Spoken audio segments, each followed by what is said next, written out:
tahaksid mõnda toodet või teenust ja selle kohta teha hanget, et saada parima hinna ja kvaliteedi suhe. Pole probleemi, tule kasuta Storybookis hangete keskkonda. Siin on siis hanked ja mida on võimalik teha on see, et vaikimisi pannakse teile siin alguses ette põllumajandus. Mina olin juba rutakas ja valisin, et mina tahan algatada hanget transpordi valdkonda. Ehk et mul on auto täis kaupa näiteks, mida mul on vaja saada Tartust Tallinnasse. Panin ma siis siia ilusasti maismaa veondus, soovin seda valdkonda. Alguses oli mul siin 9300 ettevõtet, aga lisasin siis suuruse, et käive vähemalt 1 miljon, eks ole, ja võiks paikneda Tartu maakonnas.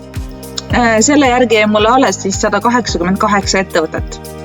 Siin ma saan kohe ilusasti ära silmata, millised ettevõtted siin antud kriteeriumite alusel tegutsevad, kas nad on usaldusväärsed või probleemsed, eks ole, või riskantsed ja siin on siis ka järgnevad leheküljed. Aga siin all tuleb siis nüüd see ankeet.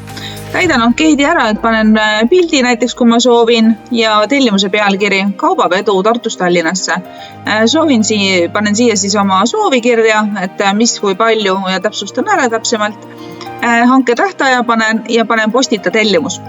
Et see tellimus läheb siis nüüd 2 kohta, et läheb siis ettevõtetele äriregistris välja toodud e-maili aadressitele, pluss siis meie hankekeskkonda. Et hankekeskkond on meil tänasel päeval arenduses, aga kohe varsti valmis.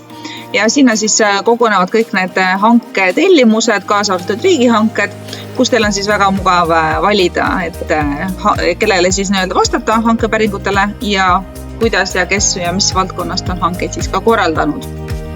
Nii et head kasutamist ja kui on küsimusi, kindlasti võtke ühendust.